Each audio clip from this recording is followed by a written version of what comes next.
sorry, the number you have dialed is not in service at this time. Food.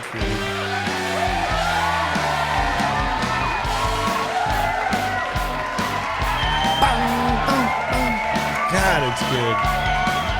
It's good to be good.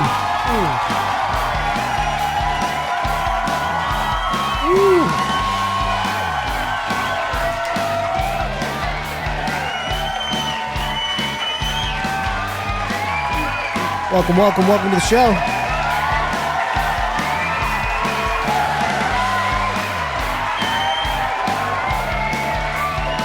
How you doing, Co? Oh man, I can't complain. I'm ready. It's a mystery cast to me. I don't know what's about to happen. I'm just here. Let's get them rolling. Ladies and gentlemen, welcome to Late Night, Date Night, Daytime, Day Grind. Wherever you are, whenever you are. Yeah. And that.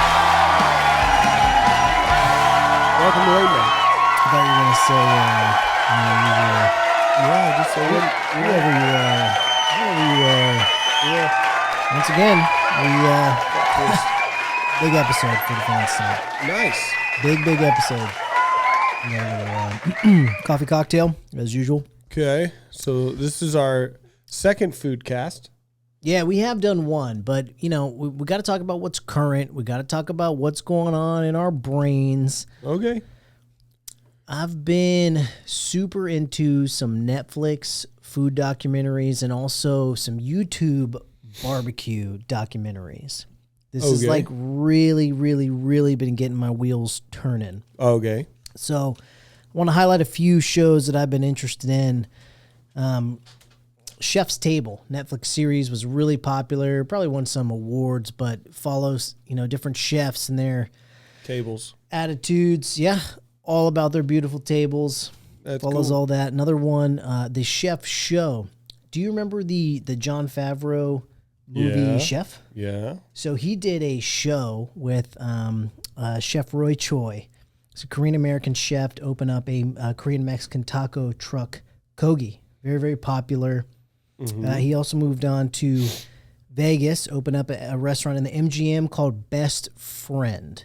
So they have a show where they go around and talk to different chefs, look at how they, go about their cuisine. Even there's some baking, all kinds of things. They do Milk Bar in L.A. They do one of Wolfgang Puck's restaurants in Vegas.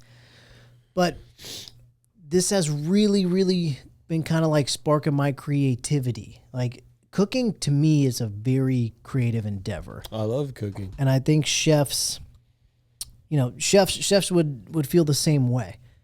I'd hope so. So I kind of want to go. Your comments are cracking me up. You're just like, yep, okay, good. Well, I mean, I'm here. I'm listening. I'm here. I'm listening. I hope you'll be willing to interact with me today. I'll ask you some questions. Once it opens up. Right now, you're setting the scene. I gotta Setting the table, if you will. Yeah, you are placing the accoutrement for an auditory dinner. All right, so I am listening. Let's start it out before we get into the nitty gritty. Let's talk about our relationships with food. Okay. Usually comes from growing up. Yeah. So, what kind of family dinners did you have as a kid, or lack thereof?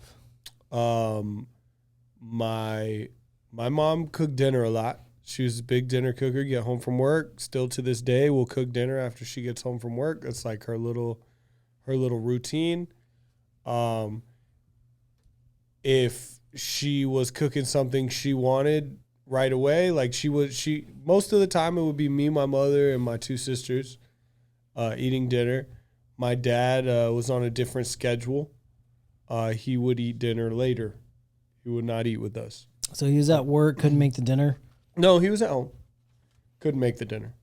Well, that happens. But see, this is... He didn't eat dinner. But this is interesting because this is, there's a lot of cultural narratives with dinner as well. Okay. And this is kind of like what I grew up. So I grew up pretty traditional, until my family, split up. I had some divorces and stuff like that. But before that, one thing that I remember Well, even in with the remarriages, family dinner is a big deal. Yeah. So even during school, you make it a point to come together as a family, sit down, eat a meal together, Yes. talk about your day. This is kind of in the dawn of the cell phone era, but no cell phones at the table. Yeah. That's probably very difficult for families now to It get their is. kids off the phone. I bet a lot of families probably have a rule like no phones at the dinner table. It's already a pet peeve for you. Yeah, because I think you're kind of missing out. Like I feel like that's one of the moments. I got in trouble yesterday while we were eating soup. I made a scratch chicken vegetable soup. It was rotisserie chicken. Calm down. Scratch. Yeah, I did. That's I what did we're cheat gonna on do? that. That's Now what you're we're gonna right. do? But did I It was make a it delicious fresh? soup. I'm not talking shit. The scratch was. No, you're not wrong. Because typically I do cook the chicken. I didn't. yeah. I forgot I used the Yeah, rotisserie on this one. But, So that's a cheater. it was a delicious soup. It was very good. I made a nice meal. We're all here interacting. My wife.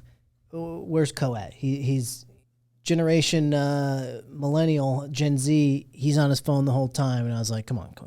Put Whole the phone time's down. an exaggeration. Put the phone However, down. yes. I was checking my messages. And after- it's only because we don't get to see each other a lot. of course, and I do understand. So, I think family meals are the same way.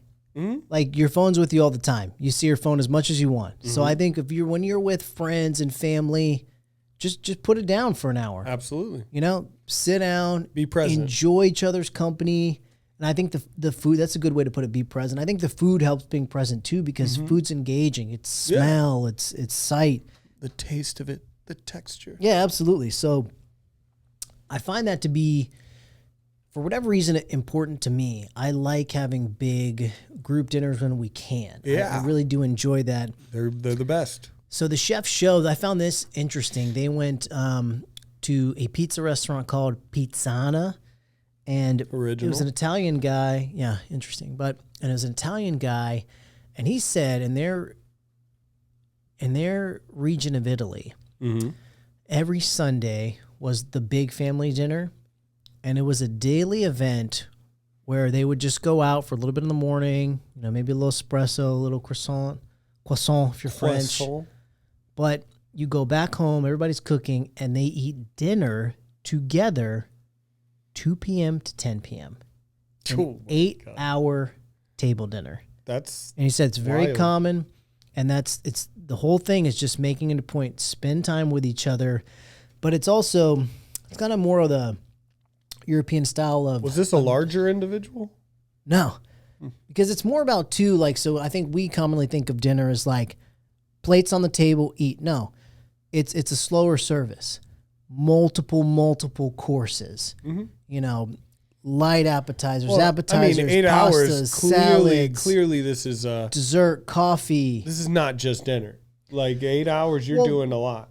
Probably loose calling it dinner. However, it's a gathering. Yeah, It's a sit down. It starts at lunch. But they stay at the table. So Yes. that's the thing. So it's like, obviously maybe you're cooking dishes and bring them to the Yeah, table. But the yeah. idea I'm not against it. is that we're coming to the table, we're spending this time together. And I find that fascinating. And I think that's one of the powers of food is that it can do for people. Is that a power of food or a power of family? It could be either. I think the food is kind of the vehicle. Yeah, Is sure. what allows it to happen. Everyone's got to eat. You might as well eat together. And then also, food is definitely an expression of creativity. And this is, I think, what I've liked about cooking. For whatever reason, I've been, from a very early age, from the martial arts program, I've been a bit of a health nut. Mm-hmm. And so to empower myself, I kind of took to cooking. And then also my mom's a phenomenal cook. Mm-hmm. That's true. Learning from her too. I love the idea of, take anything around or plan a meal. Like it's very expressive, and I keep saying the word creative, but I don't know how else to articulate it. It's just an I think interesting. expressive is a better Yeah, word. it's just an interesting thing that we do. One thing I do now is like I'm big on.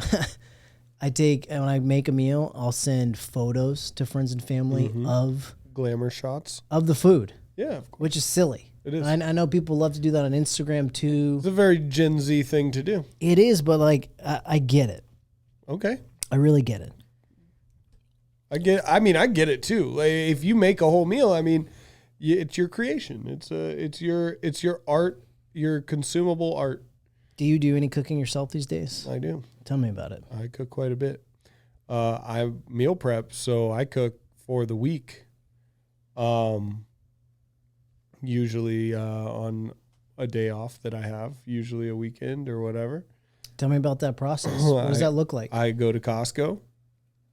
I buy all my proteins. I buy anything else that I'm going to need in bulk. I do a big Costco run. And then I go to Publix or another supermarket, usually Publix based on where it is from my house, although that's probably not the best financial decision. For those of you who don't know, Publix is a supermarket down here where shopping is a pleasure in Florida. And I get all the things that I'm not going to get in bulk at Costco. Pre-plan the meals, and then I just get to cooking breakfast, lunch, and dinner, and then weighing them out, and then eating them.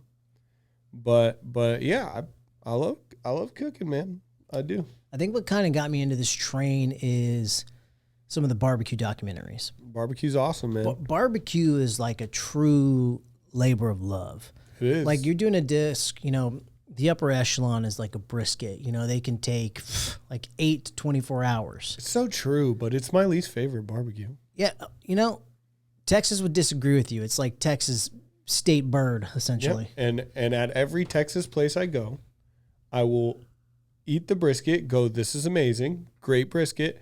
I'll take the pulled pork. I'll take the ribs.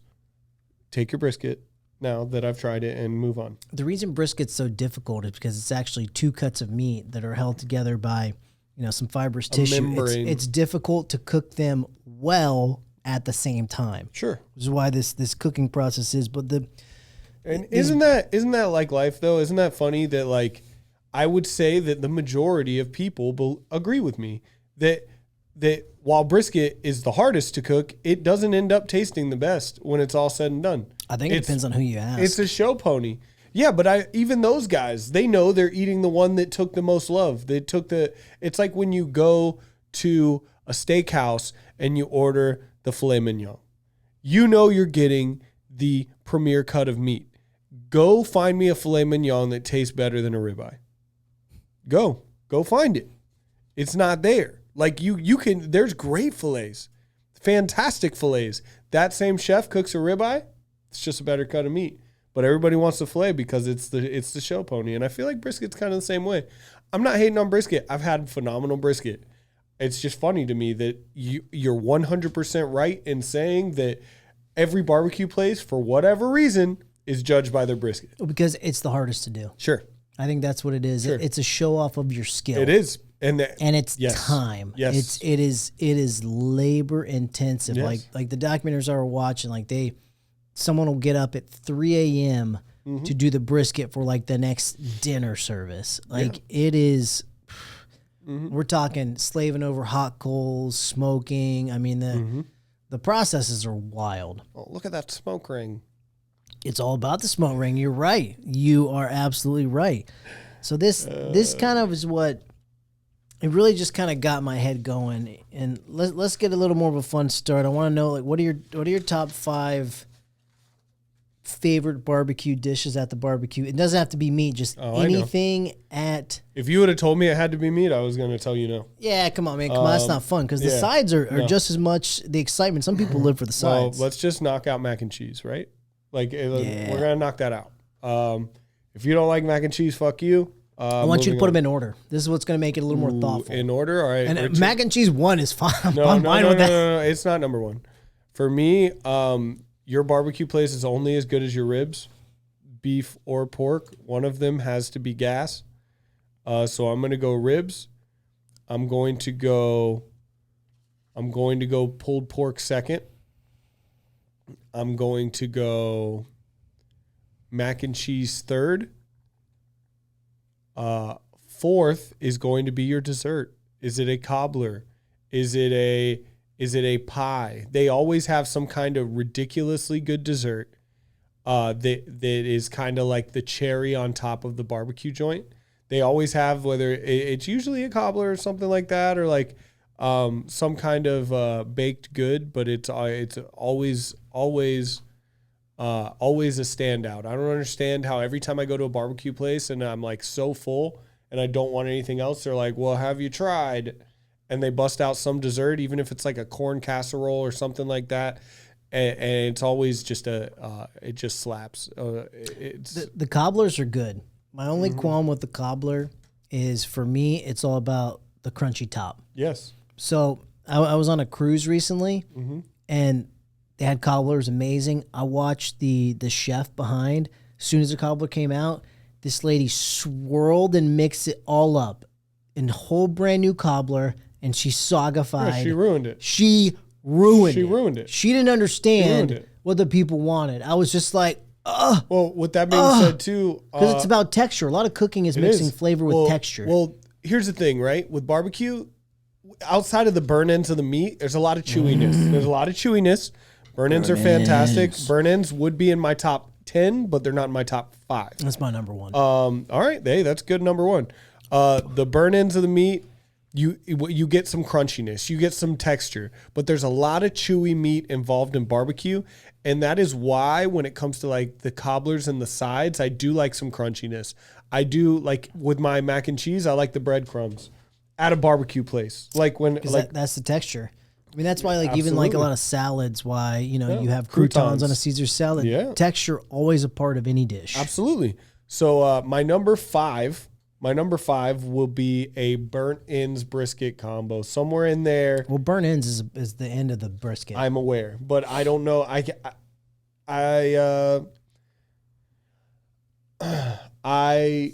don't want to say burnt ends because I like that you can get burnt ends on a brisket. They just cut it off and turn it into something else. But like you can get a brisket that hasn't had the burnt ends cut off of it. And so I'm not gonna put burnt ends over a brisket because it's kind of redundant. But my last is probably brisket, maybe. Well, I mean, it doesn't have to be on your list. It's something I try at every barbecue place, but it's never my favorite ever. Definitely. So I'll probably put brisket at number 1. Okay. I'll probably put any kind of rib as number 2, pork or beef. Yeah, that was my number 1. That was my number 1. Yeah, some people are like very particular. No. Beef versus pork. Nope. They're all good for me. Yes. I probably, if I had to pick, I would probably pick beef over the really? pork. Really? Yeah, I like the flavor, and I like a big rib. I like both of them. I like some of like the caveman ones. You can get a real huge one. Let's see. Then probably like I can dig it. it's probably like a pulled pork is going to be up there. With the coleslaw and all just something about it with that vinegary coleslaw bite to it. It hits a lot of notes. Pulled pork is another one because it has so much fat and there's so many different ways to cook it. Like whole hog is a big one that I might have had once, but whole hog is a way to cook literally the whole hog, which is very difficult, and they mix up all the cuts. Yeah, that would be a wild one. Very popular down south. Not on my. I would probably say not a requirement on my list because I haven't eaten enough of it. By down south, I mean South Florida. The Cubans like the whole hog. Oh, the Carolinas too are known for it. That's Georgia. True. That's true. I would probably. This is another one that's going to come out of left field. Collard greens. Yeah, they're great. Collard is actually on my list because that's another how I'll judge a barbecue place. It's in my top 10. Because collards are very fibrous green, almost like a kale, that you have to cook it right for it to be edible. Yeah, they taste bad if you do them bad. They're not good fresh. I've munched on fresh collards. It's awful. Yeah, my mom would cook them. They'd stink up the whole house. So you need to know how to cook them. A lot of flavor. A lot of people will add fat with a lot of these. Like you'll do some bacon or something in it. Put a whole they put pieces like the ham hock and stuff in there. Yeah, absolutely. And then I'll have to put the mac and cheese.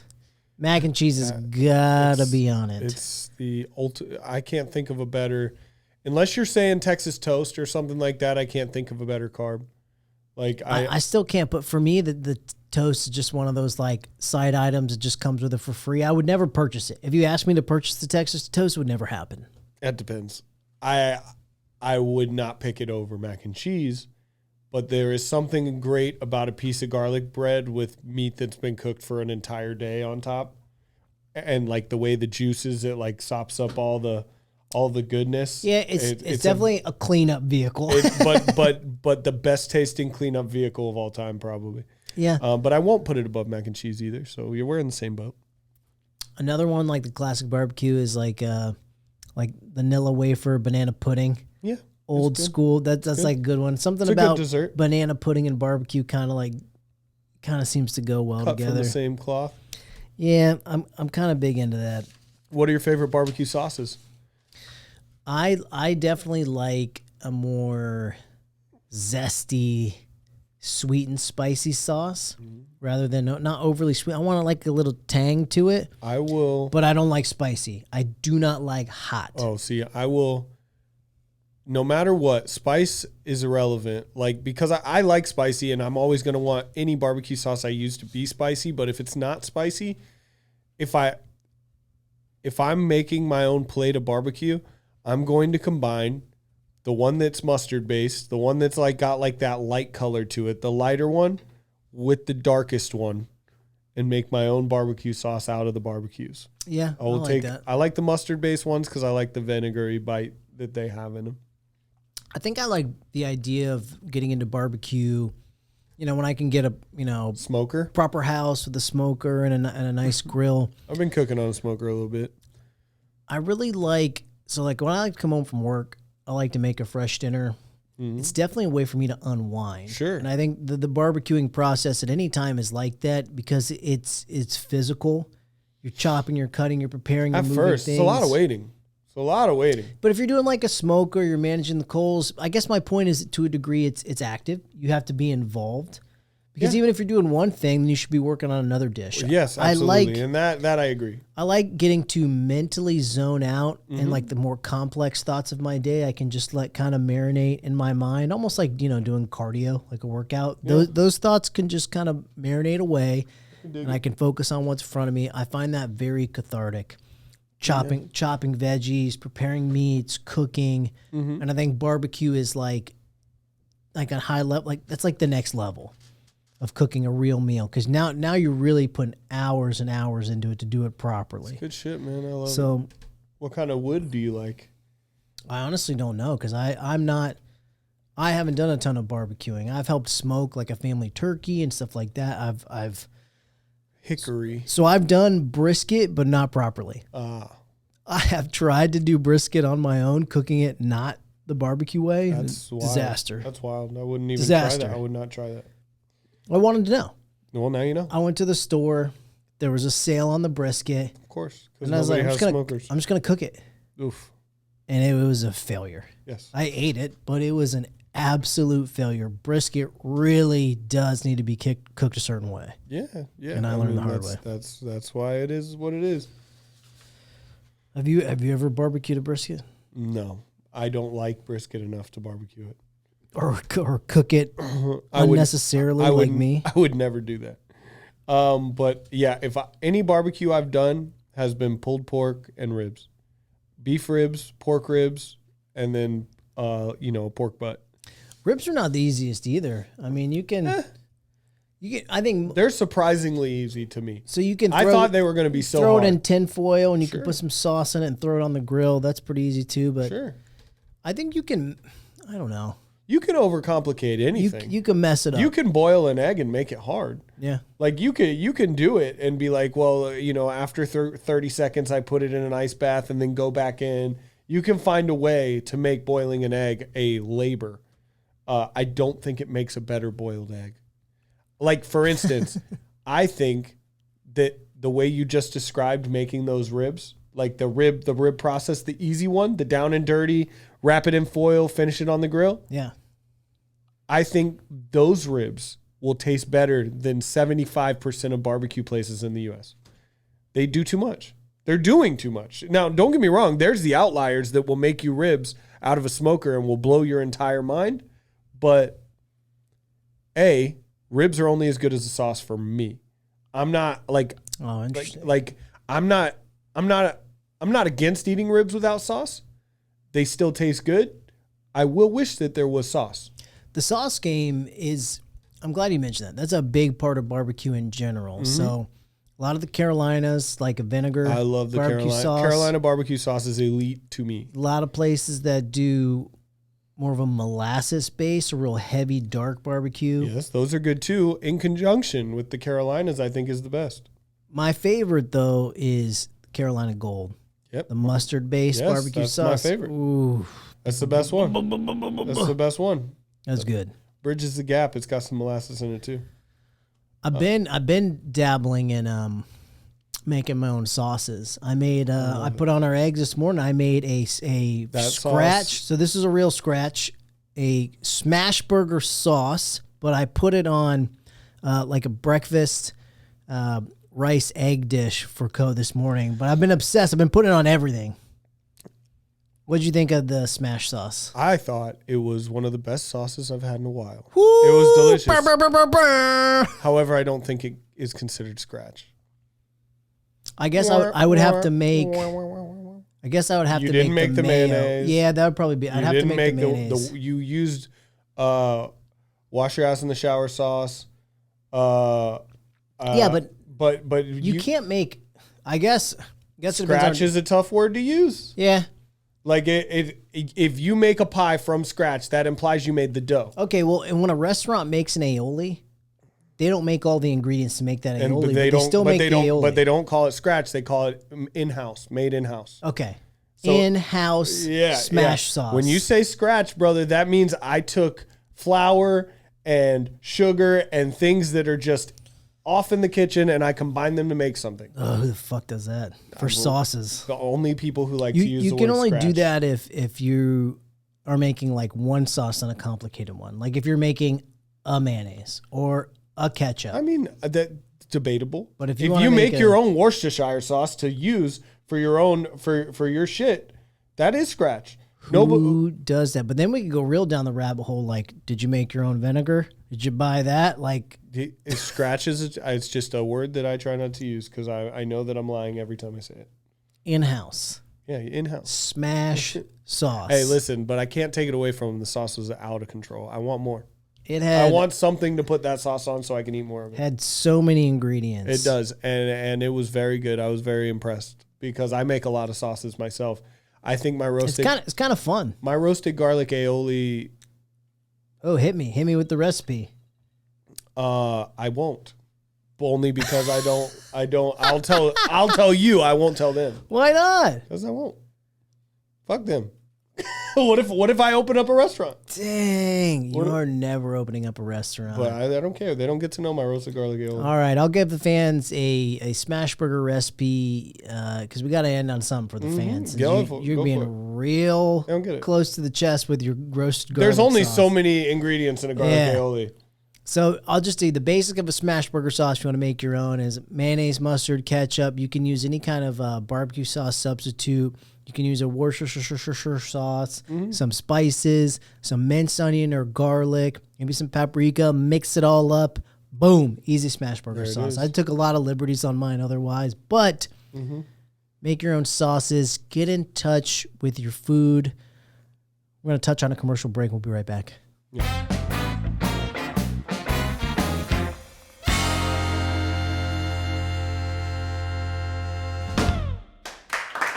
Foodie Part 2, welcome back. This is late night. We're doing a food cast, Welcome back. a different kind of food cast than our last food cast. I got a question for you, actually. Okay, what did we do on the last foodcast? Is this too much doubled up? No, dude, people don't watch it anyway. Do you watch it? Hey, be completely silent if you don't watch it. Okay, got it. Listen, I got a question. I'm on our Shoot. commercial break. I Shoot was your thinking, if you had one dish, if somebody was like, make me your shit, make me your favorite dish to make, the one you think tastes the best and represents you the best, what would it be? I don't know if I have an answer. Do you have one for you? Well, I have a couple. I have a couple of my like go-to dishes. Like if Gordon Ramsay walked in here right now and was like, "Cook for me, you donut," like what would you cook? I guess what I've done recently, I like to make in-house soups. Okay. I don't grow the vegetables, so it's now scratch. Maybe I've been lately. I've made a few chilies I've been quite proud of. Yeah. I never like the way I cook. I never make the same dish exactly the same twice. So I don't know if I have like. I don't think I have like a signature dish. Oh, you know what I'll do? One I really like is I make a dish called not so fried rice. Is that what I had today? No. Okay. That was just like a That was- breakfast dish. That was good too. So I make a dish I really like because I love Asian food. I love lo mein, fried rice. Fried rice not known for being super healthy. yeah. No. So I make one, it's called not so fried rice, where I take a bunch of the ingredients that would be in a fried rice, and instead of cooking them together in a very heavy soy sauced flavor, I kind of clean it up and then just put them together instead of frying it all together. And it's just kind of like a much cleaner, lighter version of fried rice. Like it hits all Because the of the notes absence of soy sauce or because of the absence of butter? of just the heavy frying. Okay. So it's just kind of like I make them separately and just combine them versus doing a real heavy. Okay. So that's probably something I enjoy. That's cool. That's cool. I have some good meals. You know, I make a bacon wrapped jalapeno cheddar stuffed chicken breast that is pretty good. Pretty good. I got the recipe from a buddy of mine, and I just kind of went with it. I think my grits are pretty damn good. If I had to make like some shrimp and grits, I could get down with some shrimp and grits for like a New Orleans flair. Mississippi roast, as easy as it is, I feel like for some reason mine just tastes better than everyone else's, and I don't know why that is. What's a Mississippi roast? It is a slow cooked roast. It's like 5 ingredients. It's literally whole pepperoncinis. You pour the whole thing in with the vinegar that it comes in. The chuck roast in the crock pot, you get au jus, like the au jus packets. So the brown gravy packets that you would use for like a French dip. You pour that on top. You pour a ranch packet, like a ranch packet in there. And then you add butter, like a stick of butter, 2 sticks of butter, depending on the size of the roast. Now I use like herb butter, like a Kerrygold, like a garlic herb butter. Butter fixes everything. It does. And then I make the roast. Now, what I've done now that I like, that I just discovered, I never meal prepped Mississippi roast because I felt like the sodium content's a little high, and I know that the fat content's high because I'm using butter and an entire chuck roast. But something very interesting that I did is I made the entire chuck roast, and Mississippi roast is fantastic. You got to try it. Something about the pepperoncinis. That's what it is. It's the vinegar from that whole jar of pepperoncinis you pour in there that just tenderizes it and makes it have this nice bite, and the spice from the pepperoncinis. Insane. Why do some people call them banana peppers or pepperoncinis? Are they the same? I think they are. That's how I My, feel. my understanding is that they are. Maybe That's I'm how I wrong. feel. If I'm wrong, tell me I'm an idiot in the comments, please. I want to know because to my eyes and mouth, it's the same. It's the same. But they may or may not be. I'm pretty sure it's the same. I'm 99% sure it's the same. Because they are shaped like little bananas too. They look like That's little true. baby bananas. Well, if it comes off the banana pepper, but I bet pepperoncinis, the Italians, they do their own thing for everything. I'm pretty it's sure probably it's- like a region of pepperoncino. Nah, you're giving them too much credit.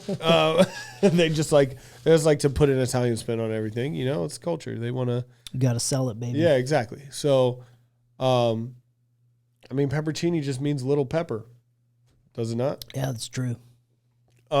Anyways, so what I did, and this has made it so now I can meal prep Mississippi roast, which outside of the sodium content is very clean. I put it all in a metal bowl after I was done with it, and I put it in the fridge, and all the fat froze on, like rendered to the top, and like turned into like a thick layer of concrete. Yeah. And I just peeled it off and threw it away. Wow, that's all the flavor. What? But no. Probably saved your heart. No. That shit, when I say it's so damn flavorful, You didn't need it. flavorful, I at no point missed it. And this is somebody who's had it straight from the crock pot, Yeah. the way that it's intended to be. That's funny you mentioned that because I cook very differently if I'm cooking for myself versus cooking for other people. Of course. And that is the thing. That's cooking for other people. You've got to think more about the palate. Taste is paramount. Yeah, like taste. what? For the most part, you're not cooking for your nutrition for the week. No. You just want people to be happy with the flavor. Correct. It's like restaurant food versus home cooking. Well, it's like the bacon wrapped jalapeno cheddar stuffed chicken I make is not great for you. Yep. I'm not cooking it for that. I'm party cooking dish. it. It's a savory, make you feel good dish. It's not even a party dish. Like it's just a dish that I would cook for people who were hungry, and I needed to make sure that they had enough sustenance. My mashed potatoes also very good. I make like a loaded mashed potatoes. And what is my other one? I had one more I want to say. Fuck it. Oh, my ribs. It was funny you brought that up. My pork ribs, the down and dirty ones that I make, Stick to your ribs. they're incredible. But anyways, that was my question. That kind of segues into where I wanted to go anyway, because the first part I kind of want to get into flavor, what I like about cooking. Obviously the act of it, but Sure. everything's got to taste good. Yes. There was a quote that really stuck with me in one of these shows. Got it. One of the chefs, because they were finally got to talking about the health aspect of cooking. Uh-huh. He said, "The human body is a canvas of your decisions." Mm-hmm. That was just kind of really interesting to I put like in, that. I can dig it. perspective, because your body will literally show you what you've been eating the last 12 months or however, but it literally is a canvas of your decisions, of what you've chosen to put in it. Yes. And that kind of really hit me, because there's definitely a balance. We're always trying to be healthy here. We're always trying to push that. I'm always trying to set myself up for success. Mm-hmm. And it's interesting you talked about your meal prep, because I think there's a lot of ways to do that easily. Like, you do good about the meal prepping, portioning it out. One of the easiest ways I found for myself is I'll make a really big dinner dish, and that'll be my lunches for a couple days. If I don't weigh it out, half of it ends up dying in the fridge. Well, yeah, that's the thing. You've got to be disciplined in that regard. But what I like to do, like cooking one dish takes a certain amount of time. I've found that just making a much larger version, it's about the same in time. Mm-hmm. And the only difference is, instead of like for the meal prep you're planning, that's just for those meals. I just think of, what's going to be a really good dinner? Let's make a massive amount of it, and then I'll have a couple days of that Absolutely. for lunches. normal. I think that helps me out big time, because there's a lot of ways. I feel like to be healthy in the cooking game, you've got it. Not everyone has the time to just cook, fresh. Yeah, You've got to stretch it. Most people don't. Most people don't even cook anymore. You can now get food delivered to your door. Yeah, but if you want to be in the health game, if you want to take control of your health, you've got to learn to cook. I agree. Cooking is not hard. I can't stand when people say I don't know how to cook. Like, cooking is not like baking. Baking is chemistry. It's timing. It's very precise. Well, Cooking is not that. It might not taste like restaurant quality the best, but anyone can cook. Follow a recipe. They give you the times, the temperatures. It's not that hard. I think back before the internet, it was easier to say, I don't know how to cook. I think Now there's no now excuse. it's like, oh, so you have not taught yourself yet. I understand that. But like back in the day, if nobody taught you, you had to like go to culinary school or some shit, or really find Unless you knew find a somebody, you're right. book. The internet, as usual, has changed everything. Yeah. One thing that I find very helpful is I try to plan my meals around the vegetables. For most people, the vegetables are the least fun. I'm going to make a protein. I'm probably going to make a starch no matter what. What helps me to stay focused is say, okay, well, what are my vegetables for this dish? Because most people, that's the last, sometimes not even on the table. A lot of people, cooking lean and dirty for themselves might not have any vegetables. So for me, I feel like if you plan meals around vegetable, at least dinner, plan around that, well, guess what? You're guaranteed to have some vegetables, which is going to fill you up with some decent, low calorie, high nutrition food. And then the fun stuff's going to happen. Yeah, I Meat mean, and carbs are gonna happen. I never even thought about that, because I've never cooked a meal without a vegetable. But that's A just lot of because people do. I feel like it. I just feel like your meal's only as good as the vegetable that you make taste good, because vegetables don't really taste good to a lot of people. Yeah, exactly. And another way, like when people are trying to get in shape, I think is helpful is volume eating. So feeling full is a big deal when you're trying to lose weight.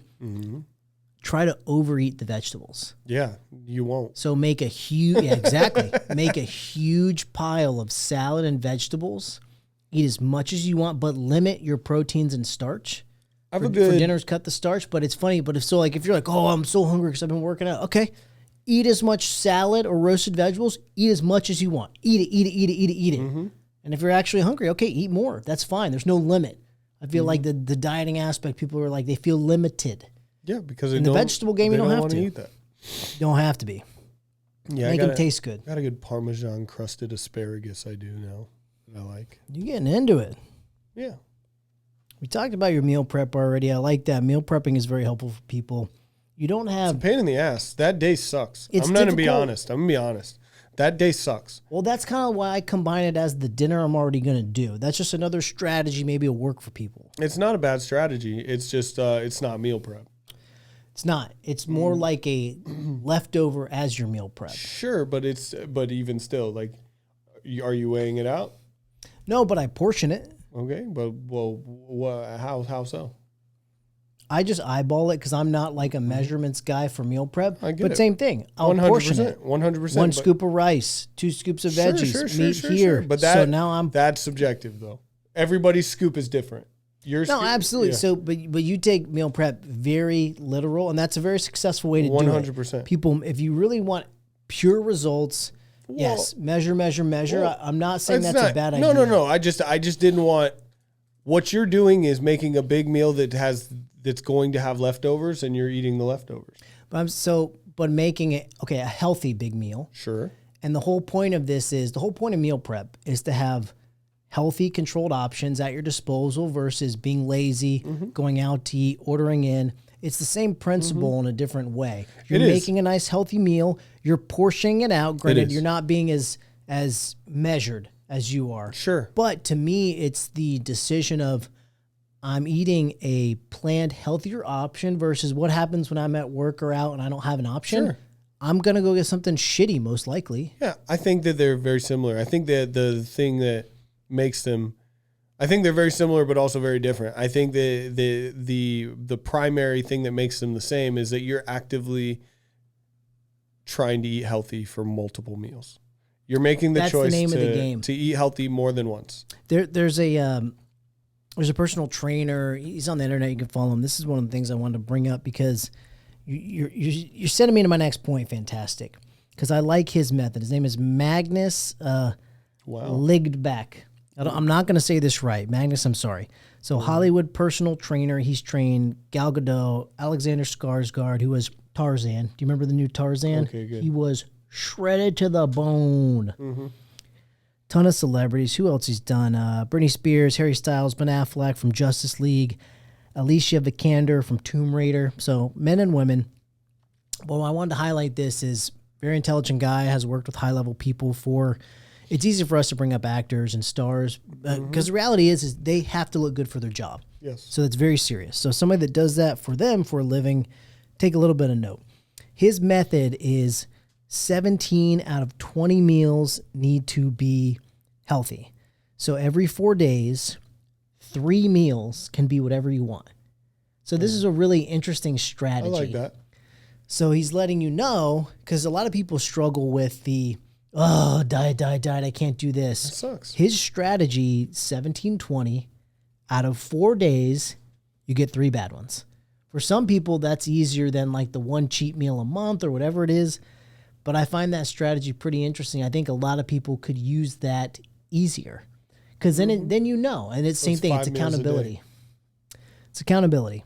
5 meals a day, right? Some of the things that he highlights is 5 meals a day. It has to be 17, 20. Yeah. 17 out of 20 over 4 days. 4 times 5 is 20. Yeah. No, you're correct. I was just making sure. So here's just some of the notes that he's got listed on his methods. A good protein source, good fats, slow carbs and vegetables. Slow carbs are complex carbs such as oats, rice, whole wheat bread, and potatoes. So this is just an interesting strategy that I kind of like the idea of. I'm not the type to go give yourself nothing. I think mentally you need a little bit of a cheat day, whether it's once a month, once a week. But this is even a little bit a little more lenient. That is. And it's 4-day cycles. It kind of harkens back to your episode about bringing your goals down instead of so far away to daily, weekly. It makes sense. I actually like it. I mean, it sounds good in my I head. like it that it's even less. Some people, a week may be too much. This is 4 days. 4 day. Yeah. I kind of like that it breaks it down. That's just something I kind of. I mean, it's almost a work week too when you think about it. I mean, a work week is typically 5 days depending on your job. Yeah, that's true. I mean, a lot of people live their life 5 days at a time because they don't count the weekend. Yeah, the weekend is like cut loose. Yeah. Be good on my work days and be out of control on my weekend. Yeah. But the problem with that too is you're right. That's more 4 because Friday night is weekend. So we're really talking 3 days of bad. Yeah.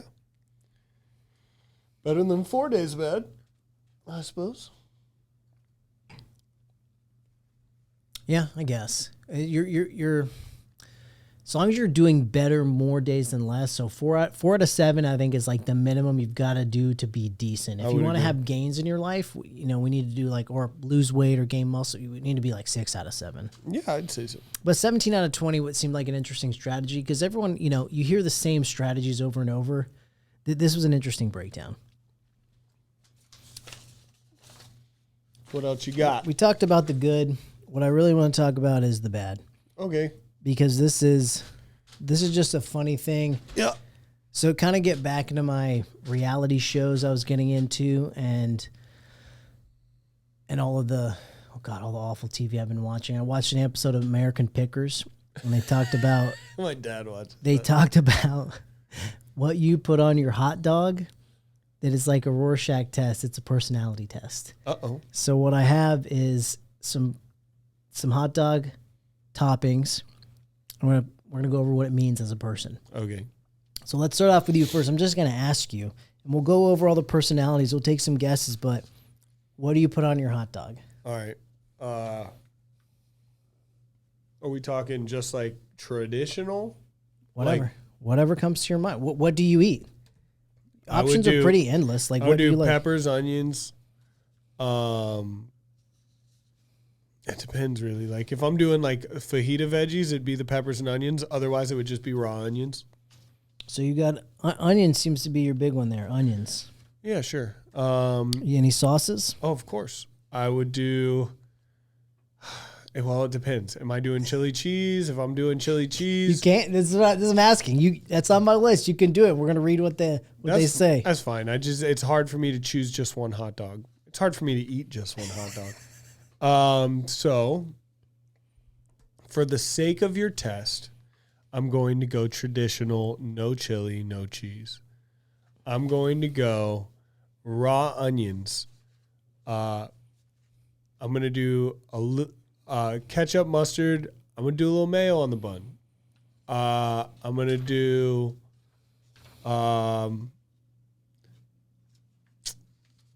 actually, I'm going to do cheese. Fuck that. Cheese. I'm going to do some cheese. I'm going to do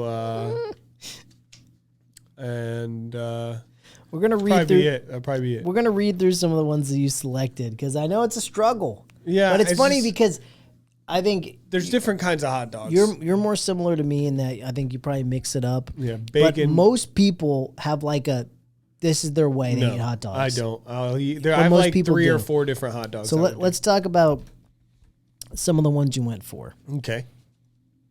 Ketchup. Okay. Actually, let's start off with onions because this is onions are just funnier. People don't know much about you, actually. Even if you're not an introvert, you still appreciate your alone time. When you do make a public appearance, your flair for the dramatic tends to push you to the center. So stupid. Is that right? So dumb. That's funny. To the center of the conversation. So that's onions, which Cool. fits. All right. Now what about Ketchup. Overall, you're a pretty simple person, but that isn't a bad. But this is ketchup only. This is what's tough because you did a few. Oh no! See, I always have a shit ton of stuff. What about Yeah, all right? Chili here's cheese, the chili works is cheese, one. raw onion, hot sauce. Okay, so for the purpose of this test and my minimal research for the few websites I've stolen this from, Got it. it's more like each one. So you did chili. Well, let's look at chili cheese. Chili cheese, a heavily frequented word in your vocabulary is YOLO. No. Your life mantra is all about acting first and thinking later. If this scares people off, they're easily won over by your unwavering optimism, since you're all about making your own decisions and are not afraid to assert your authority when necessary. Well, So that's one of them. There's this other, let's do the second website, chili cheese. You always order chili cheese dogs. You've got a big personality and an appetite to match and it. a big belly. You don't shy away from rich, decadent food. Even when you make a mess, you wear a stain on your shirt with pride. That's right. You're on the top of the world. That's true. And no one can bring you down. That's fair. This is pretty accurate. That one's good. That one, I mean, it's easy though. Chili cheese is like the fattest hot dog you can make. But the personality mixing is funny. Yeah, no, I get it. But Let's look at some other ones that you went over. what about bacon? Is bacon on Oh, there? bacon is one. I'm glad you asked about bacon. I like bacon on my hot dog. If you loved a hot dog wrapped bacon, you're all about living large and decadence. Oh, yeah. You're the first person in your friend group to hop on food trends.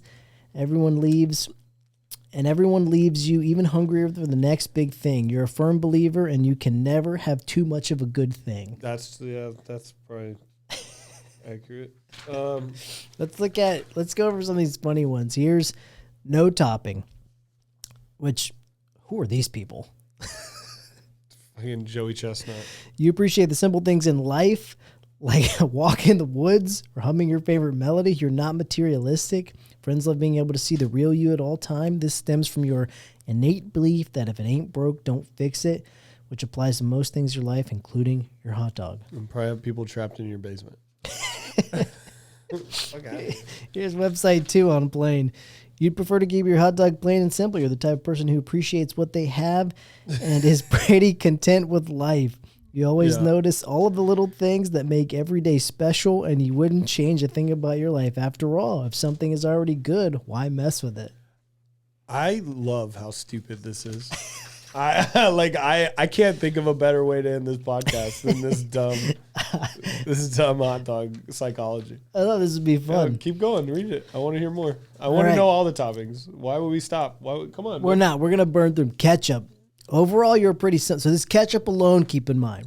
Overall, you're a pretty simple person, but that isn't a bad thing. You have a number of different interests, meaning you're always down to go with the flow. Your coworkers would label you as dependable.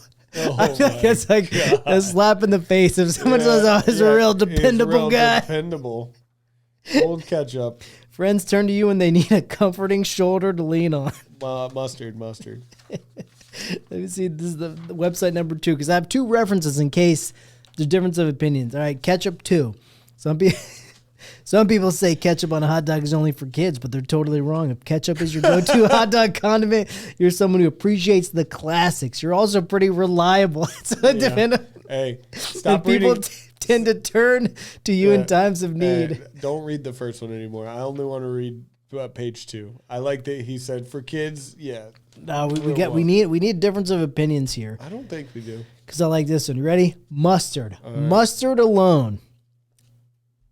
I've been this version in my life. I've done mustard alone. I've also done the works. I've done guac. I'm a lot of these. We're going to go over them. So I want to put that out there Do you have to let guac you know on where I'm there? at. Guac is one, and I've been there. I've been there too, but I just can't believe it's on there. Mustard alone. You're slightly unpredictable, and we mean that in the best possible way. You have an unstoppable, adventurous spirit. It's a surprise that you're in one spot long enough to eat even a hot dog. Everyone around you is always kept on their toes. Your boldness can sometimes get you into trouble. You also, those who know you best, know you make up for it with the sweetness underneath. Yeah, that part's not me. All right. Mustard number 2. If you're a mustard lover, you're confident in your abilities and know exactly what you like. And if you don't, you tend to be stubborn. That's true. Because you're certain about your beliefs. While it's tough to sway your opinion, you know how to recognize when you're wrong. That's not true. Yeah. No, that's not. All right. Relish. We didn't even talk about relish. I said it on one. Relish is a common one. That's like That's a small sect of people, I think, but it's always on the 3 condiment list. Well, there are actually 4. There's always mustard, ketchup, relish, mayonnaise. Those are always the ones. Yeah. Relish. There's no doubt that you're prepared for anything. Relish, guys. The struggle people have when getting you involved is getting you to make a decision. You have a set of somewhat unconventional interests, but you've found a close group of friends that share same passions. Together, you all can take anything sweet and sour that comes your way. Number 2, love relish on a hot dog? You have a real zeal for life. And while interests may be unconventional, you always manage to find a group of friends who love the same weird things you do. You're positive, upbeat, and always ready to take on whatever life throws at you. You are a relish guy. This thing is legit. Oh, right. Sauerkraut. No, don't read it. Ooh, I want to. Don't read it. Yep. Friends might call you a traditionalist, but people will put a stink. label on it. You stink. Sauerkraut got axed. I mean, like, listen, like, you can get it on there, but like, what it says about you is just, you know what it says. Sauerkraut your go-to condiment? If so, you're totally honoring traditions with a modern twist. You love anything retro, enjoy investing in styles of decades of the past, incorporating them into your outfits. If you ever have the chance to travel, go for it in an instant. Wow. Let's get into some weird ones. Guac. If you love putting guacamole on your hot dog, you're someone who invests in a lot of things you're passionate about. You're not only one to give up quickly. Wait, you're not one. Oh, you're not. Okay, I got to read that right. You're not one to give up quickly on a new project. You always know that guac is extra, and you're always willing to put in an extra $1 or $2 to make it your dream meal reality. That doesn't even make any sense. I think it does. Why is guac always extra? Fucking egg is so good. It's good. Jalapenos. We didn't get in this. If you love spicy jalapenos on your hot dog, you're a risk taker with a fiery personality.